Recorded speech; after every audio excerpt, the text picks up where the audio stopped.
Hello everybody, and today I will be providing a early access kind of thing to the NFL draft in 2018. I said early. These are not going to be make or break things as all these players can improve still. Keep that in mind. Like these are just a few players who I think will have a good chance to come out or will come out thus far. Now I do have an order of importance, if you will, because I have written down 10 positions.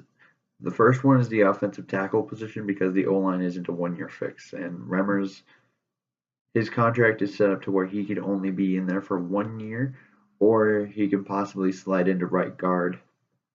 And then speaking of guard, that is the number 2 position on the list because Berger is likely to retire after this one season, and Easton was named the left guard, but he hasn't ever. He's first-year starter at left guard, so we don't know how that's going to work out, but regardless, we're probably going to need a right guard no matter how Easton plays. And then 3, I have linebacker because Barr's kind of in a make or break year for him. So we may need another guy who can play all 3 downs potentially at linebacker. And then quarterback is my number 4 because I didn't know where to place quarterback just because the whole situation with Sam and Teddy, but if no one comes out of it, we got a problem. Or if they elect to go with Teddy, I would still imagine they take a quarterback in the top 3 rounds just to be safe. So quarterback is high up on that list, especially if Sam kind of stinks up the joint, and then you have Teddy Bridgewater. He comes in and he gets hurt again. He gets hurt again. And then you're looking at quarterback jumping from 4 possibly to 1 on this list. So this could possibly be a non-factor or all the way at the top. So I thought 4 or 5 would be good for this. And then at 5, I do have cornerback because Trey Waynes is in a make or break year as well. So if he doesn't really step up, we're going to need to get another corner. And then number 6, I have safety because we have no depth on this team at safety, or someone who could overtake Sendejo, which Sendejo would then become depth, which would be pretty good actually then. But so yeah, safety is 6. And then 7, I have the defensive tackle position because we don't know what's going on with Sharif Floyd, and I don't know if we haven't seen yet if anyone's going to take over that 3 tech spot next to Linval.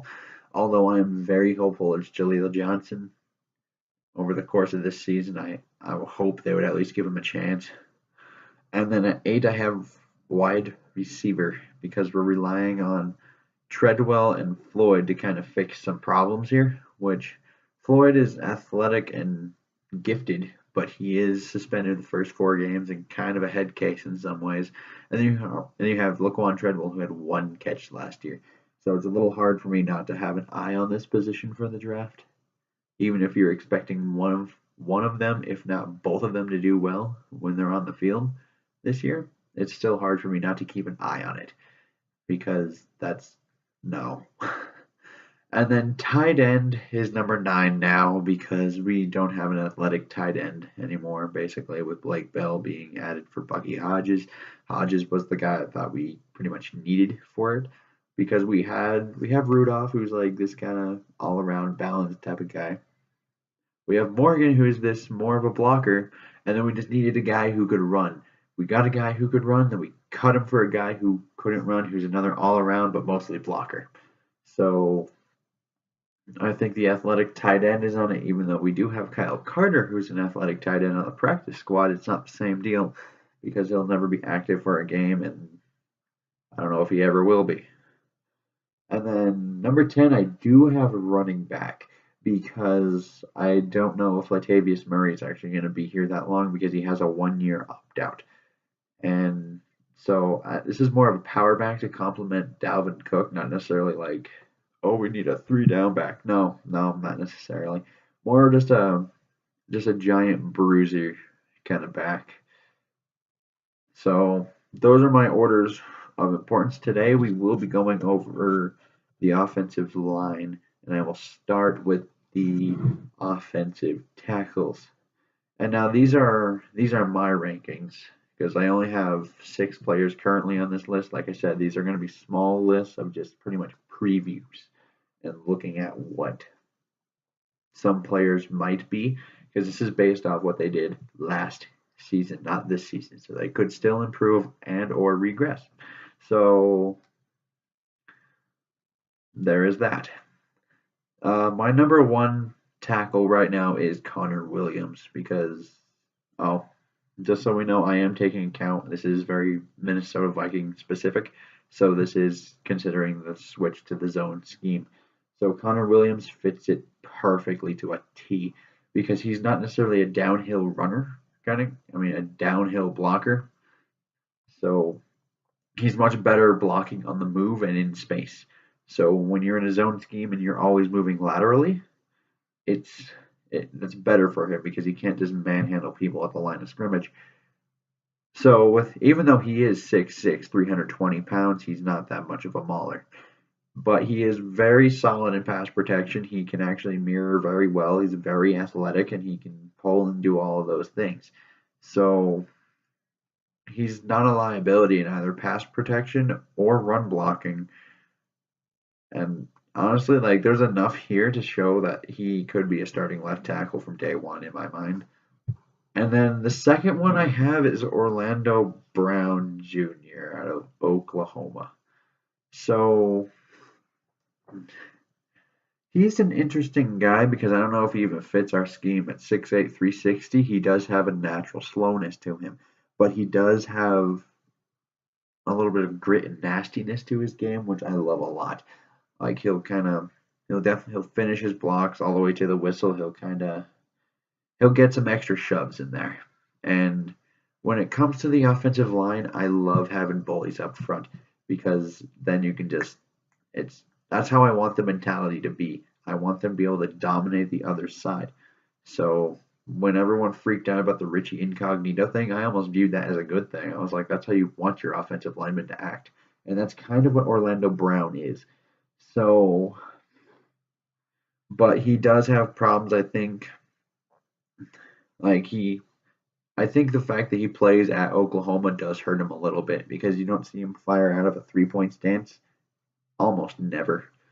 So, and his size and that natural slowness, he is not able to really fire out as well as he is from the 3-point stance that he is the 2-point stance. So when he's run blocking, it really shows.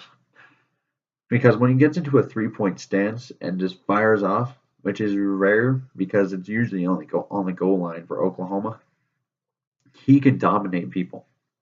But he doesn't really show as much athleticism, well, as you would think with the 360 pounds, but he can move more than you think.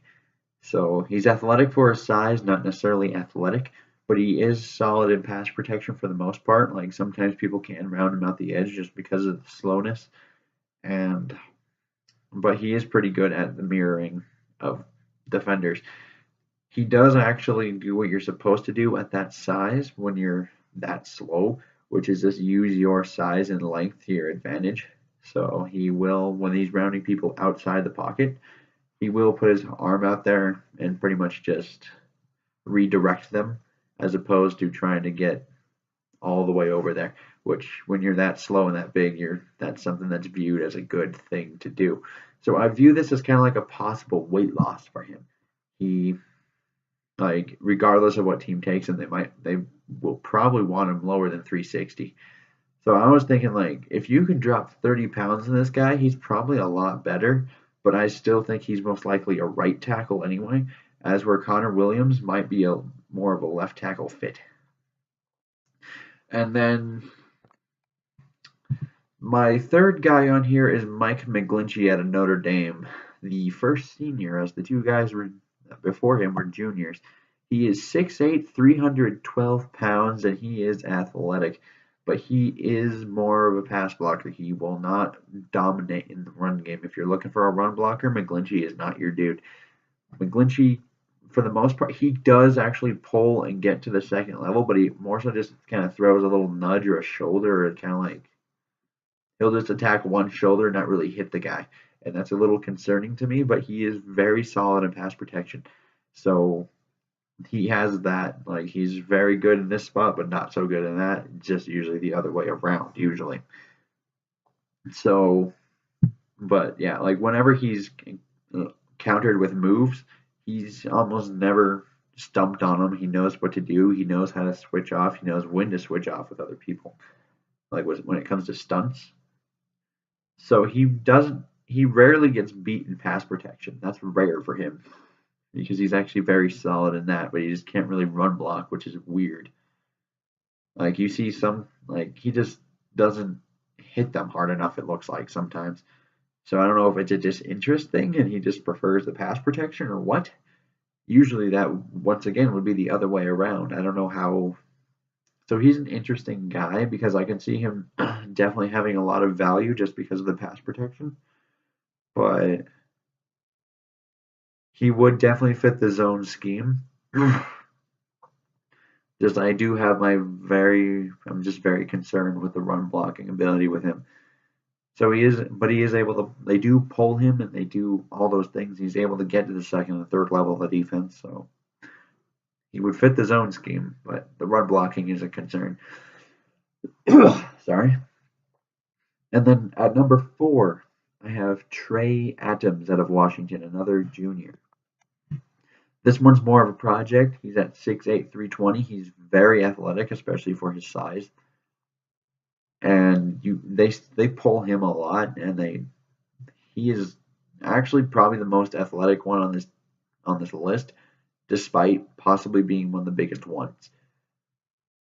So, but he's the one with a lot of mental errors. Like he does.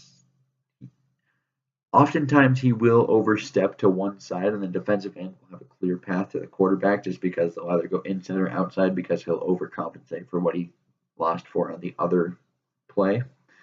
So that's a problem. He does actually finish blocks though. Like he's kind of average in the run game, but he does finish blocks. Like when he actually does win, he will fall on top of the guy and all that kind of stuff. So you like to see that kind of shows that he wants to do it, which is always good. But he isn't horrible in the run game, he's just kind of average. So technically, like if you put his run blocking on McGlinchey up there, McGlinchey would probably be number 2, possibly number 1 on this list. But yeah, this guy just has a lot of mental errors, and that's a problem. Although he possibly could sit a year, that's probably likely. The other option would be maybe he plays guard, so he's not out on an island, and maybe he'll just struggle out on the island, much like TJ Clemmings did. That's what I thought with TJ when he came out of college, and they flipped him inside to guard. I thought he played better, and then they cut him, and obviously now he's a Redskin. But yeah. So, but this guy, he could very easily translate to guard because he won't open up the massive hole, but he will give you the creases. And with Dalvin Cook back there, the crease is really all you need to find because of his vision.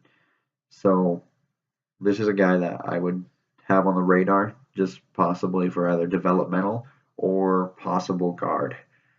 And then Martinez Rankin, he is number 5, even though he plays tackle, but I think he's a guard. I'm pretty sure it's a guard because he is a Martinez Rankin at Mississippi State, a senior, 6'5", 305 pounds. So when you hear 6'5", 305, you start to think more athletic. He's not as athletic as that would think.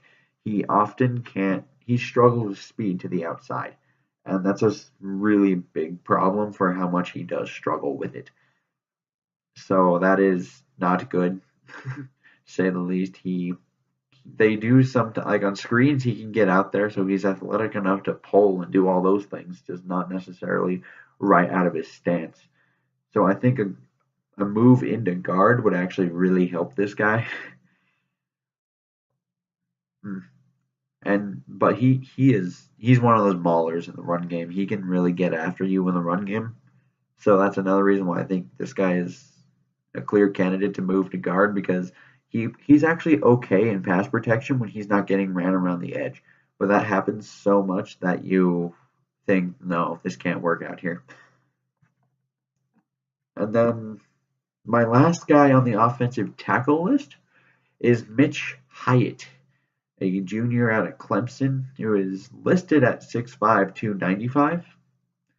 Hoping 295's going to change. But this guy, he is a clear developmental guy with he has a lot of athletic ability, but he's kind of a clunker with his footwork, meaning he's just really slow basically with his footwork, and then he'll either overstep or understep, maybe overextend in something. And it's a variety of problems with him to the point where like his athleticism has to take over and bail him out, and he doesn't really dominate in the run game either. He's just kind of meh there. Like oftentimes you'll see him actually manhandled himself. So this is more, I view Mitch Hyatt more as a late round developmental guy with a bunch of athletic ability. So the odds that he turns into something, possibly no, but he could flip into guard, especially if 295 doesn't change. You actually, with 295, you might be looking at center with him, not even guard. So that will be it for the offensive tackles. Like I said, I have Connor Williams, number 1, the junior out of Texas. Orlando Brown out of Oklahoma, Mike McGlinchey out of Notre Dame is 3, Trey Adams out of Washington at 4, Martinez Rankin out of Mississippi State, but remember, that's the guy I think I like better as a guard. And then Mitch Hyatt, who is probably more developmental, late round guy. And you have a lot to work with in that because of the athletic ability. Outside of that, there's not much else. And then we're going into the interior O-line where, once again, this is only 7 players. So that's kind of what I mean. Like, this is not going to be a make or break thing for any of these guys. It's just kind of how I just took a few of them and then I watched a few of their games, and what showed up consistently is what I wrote down. This isn't like an in-depth thing. I will be doing in-depth scouting reports after the season, but this is not necessarily it. This is more just a little preview to maybe keep an eye on. But so number 1 as my interior offensive line, I have Quentin Nelson, the left guard out of Notre Dame. He's a senior. He's listed at 6'5", 329. Now he is pretty much the opposite of his teammate who plays right next to him, Mike McGlinchey. He for the most part he can hold his own, but he's not the best in pass protection. So, but he is a run blocker to the 4th, man. This guy, he will manhandle you and he will really destroy you. He will finish his blocks, but he's not the greatest athlete though. He at 329, he just can't really get to the second level when asked to pull, basically, whenever they do. Like, I can never see him really, or like if he's going out for a screen or going to pull, he sometimes just doesn't make it there. So once again, with this being more of a Minnesota centric thing, in order for him to fit in this new zone scheme that we have, it would be more of you need to lose some weight, maybe take that 329, make it closer maybe to 315 or 310, because otherwise he's not going to fit it. But he is a mauler in the run game, and he's not the best guy in space. But if the weight changes, you never know. Maybe he'll be more comfortable in space. But that's the one that's more concerning, is the fact that he doesn't look that comfortable when blocking in space. He's still my number 1 guard just because he has an elite trait basically in that run blocking. And then I have Martez Ivy at number 2 from Florida. He's a junior. He's 6'5", 305.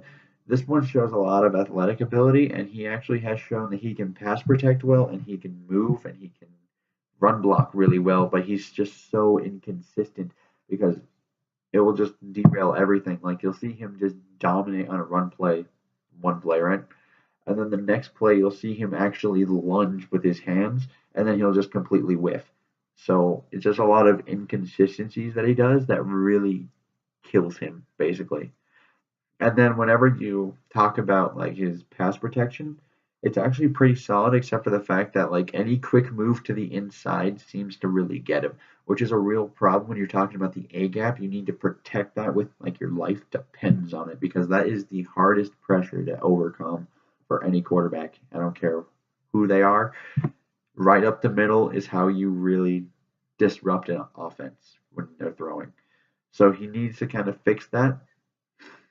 So, but due to the athletic ability, you could, because he actually blocks well on the move. Florida asked him to do that. They do a lot of these bootleg things where they would kind of shift the entire line out towards that way, and he blocked very efficiently while on the run, and you could just see the athletic ability there. Even though he doesn't do much pulling, you could definitely see that he would be able to do it and actually get there. So even though he has a lot of talent, this is a guy who I think would have to sit a year and just kind of buffer out the inconsistencies that he has in his game. So there is that with Ivy. That's what you have to worry about there. And then I have Tyrone Crowder as my number 3 guard right now. He plays right guard. Ivy played left guard. I don't know if I said that, but Crowder is a right guard out of Clemson. He's a senior. He's listed at 6'2", 340 pounds, who actually shows decent athletic traits because he's very aggressive in the run game. And if you saw the Alabama game last year, the very first play Clemson had the ball, they pulled number 55 and he just destroyed a linebacker. So there is that. But Crowder, he actually shows an okay pass blocking and is really aggressive in the run blocking. So I just think, but as you go down into it, he just he wears down. I wonder if that's the 340 coming in. So he might just need to. This is another guy who may need to lose some weight just because I don't know if he can carry it for 4 quarters, because come the 4th quarter he does get fatigued. So it's a little concerning for him, and he's another guy who gets beat to the inside, which is another problem. But he's not as inconsistent as Ivy, so maybe this guy could start, but I just love the ceiling of Ivy. That's why I have Ivy ranked higher. So, but yeah, like if he loses weight and then you start to see not a fatigued 4th quarter, Crowder definitely jumps up, I think, because he's actually one of the more solid guys on this list had it not been for that.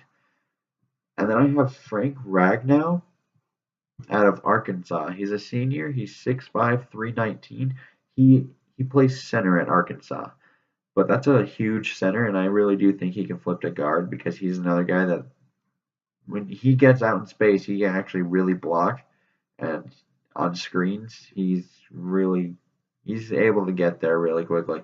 So I think if you move him to guard, you shouldn't have a problem athletically. So that's not my concern. Because he actually played okay in pass protection, but his base can occasionally get too wide, thus being able to be pushed back into the middle of the pocket. So that would need to be buffed out a little bit. But outside of that, in the pass game, he really didn't show too much weakness to any other thing. Like if he was beat with one thing, you would see him beat with a different thing each time. So it's kind of like he didn't really repeat the same mistake in one single game. So that was very good to see. He plays pretty solid in the run game too. I wouldn't call him a mauler, but he's able to move some people around. So there is that with Ragnow. And then there's the Michigan guy at 5. This is another center. This is Mason Cole, who's another 6'5", 305er. And he's kind of like a less athletic version of Ragnow in some ways. So, but he has enough of it to really kind of go to the second level and attack the backers. But he does have a tendency to get beaten with the quick power moves. So, as where Frank doesn't really get beat with the same thing each time, this is why I have Mason below him, because he kind of just kept getting beat with the same thing every time. So, other than that, they're almost exactly the same, except he's a little bit less athletic. So I would view this guy as more of a developmental guard or center, because I do think he could play both, but I don't know if I don't think he's a first year starter. And then the next two guys on this list are actually more so of depth picks, not really guys who you would see like consider like, oh, maybe he starts this year or next year because we sat him for a year. These are more of guys who, if someone gets hurt, this is the guy basically. Like this is more of like your second and third string kind of guy. And this one is Billy Price out of Ohio State. He is 6'4", 312. He is mostly a run blocker, and he's really able to move people, but his pass protection is kind of sloppy, so that's a problem. He's just not the most athletic guy, so he does get beat early by some of these pass rushers that you get in the middle, like sometimes on third down when these quick defensive ends or linebackers who pass rush move into that spot at the defensive tackle position to try to get a mismatch with the guard. It really is a mismatch because he's not athletic enough to recover from that speed basically when it gets beat off right at the snap. He's just not quick enough to recover. So it's kind of iffy if he can even get out on poles and stuff like that. Like he sometimes makes it, he sometimes doesn't. Sometimes he just I don't like. Sometimes it's just a space thing. He doesn't really look comfortable running in space, which is another problem. So this is more of a this is like I said, more of a depth pick than anything. But in pass protection, there is one thing that he does well, which is the pass off switch thing, which is when there's a stunt. Like if this guy's coming over here and then you got like a linebacker coming, he's able to pass that off really well. So to me, he has traits of a backup guard, and that's about it. So this would not be a guy that you should get overly excited about unless things change with him somehow. And then the last one is Damian Prince out of Maryland, who's actually playing right tackle at Maryland, although he is listed as a guard. But he's just not athletic enough to stay on the edge. You see an okay run blocker, a meh pass blocker. So to me, even if he flips inside, he's probably still a backup because he still isn't athletic enough. He can't really pull. And for the most part, he does hold up in one-on-one passing situations when he's just one-on-one locked up with a guy. But not all the time do you see him. Like he will get overpowered sometimes. I don't know if that's just because he's on the edge. Like sometimes he'll lose leverage and he'll just get pushed back right into the quarterback's lap, and that's a major problem. And he's not really a bully on the line of scrimmage either. So when you add it all together, he's more of just another depth guy. So that is my early preview of the offensive line. Thank you for watching, and please remember to like and subscribe and follow my Twitter page for this channel at Brian_Spatafora. And farewell.